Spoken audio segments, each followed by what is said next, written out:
بسم الله الرحمن الرحیم. امروز ما یک ترفند کار میکنیم.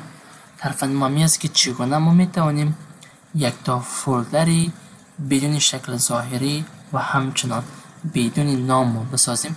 فرض مثال گاهی اوقات برای ما ضرورت میشه که ما یک کار رو باید انجام بدیم. من از این فولدر خود کاپی میگیرم، انتخابش میکنیم کنترل سی کنترل وی، پیست میکنیم، یا راست کلیک کرد پیست میکنیم دیگه قسمت. اینجا من فولدر کاپی کردم. ما میخوایم که این فولدر قسمی میسازیم که نه به خود نام داشته باشه و نه به خود شکل ظاهری داشته باشه. اگر من بالای راست کلیک بکنم، بالای رنیم رفته یا دلیت کرده انتر که بگیم باز دوباره نام میگیره. خب چیکار ما از بین ببرم؟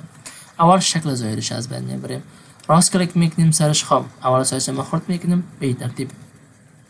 از این قسمت هم ایرم سورت میکنیم. ما میخوایم که این اول نامش از شکل ظاهریش از بین ببرم. راست کلیک کرده بالای بخش پراپرتیز میریم، کستومایز میریم، چینج آیکن میریم. از قسمت چینج آیکن اینجا ما آیکن هایی داریم که از این قسمت بدون شکل ظاهری است. یکش انتخاب کرده اوکی میگیم. از این قسمت برای ما تغییر نخورد، یک ریفرش میکنیم تنظیم میشه. شکل ظاهریش از بین رفت.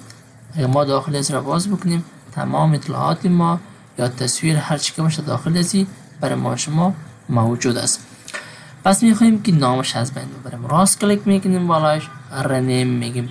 وقتی که رنیم گفتیم باز بالای خود از دوباره راست کلیک میکنیم، بالای بخش insert input control کارکتر رفته زیرو white china را برش میگیم. یک دفعه انتر میگیم نامش هم از بین رفت. فرض مثال یک کسی بخواد که اینجا درایو می فولدر ما شما را پیدا بکنه، برای ما اینجا برش نشان داده میشه؟ نه، تا زمانی که کرسر خدای می ماوس خود در این قسمت نیاره.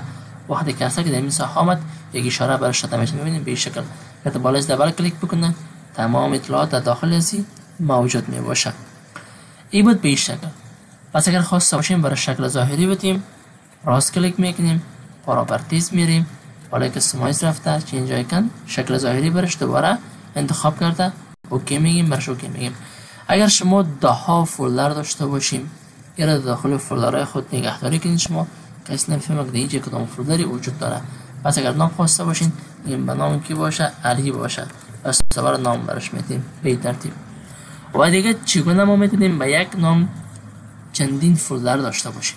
من راست کلیک میکنم دیگه قسمت از این یک تا فولدر دیگه هم ایجاد میکنم. من کنترل شیفت این شارکت ایجاد نمودنی فولدر در صفحه کامپیوتر است. راست کلیک کردن نیو میگیم، یک تا فولدر دیگه میگیم به نام علی باشه. انتر کنم برای ما میگه که به نام علی یک فولدر دیگه هم شما اینجا دارین.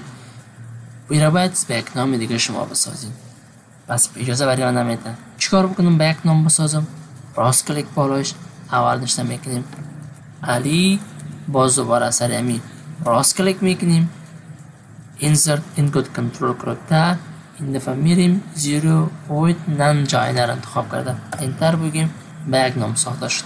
باز دوباره فولدر دیگه میسازیم. کنترل شیفت این از کیبورد شارکتش است یا راست کلیک کرده از قسمت فولدر میریم، باز میگیم به نام کی باشه؟ علی باشه. راست کلیک بالاش کلیک کرده این دفعه میگیم که پایینش انتخاب میکنیم رفت لایت رایت شه انتخاب کرده انتر میگیم دیگه ساخته شد. دوباره راست کلیک حالا نیو میریم دوباره فولدر میگیم به نام کی باشه؟ میگیم علی باشه.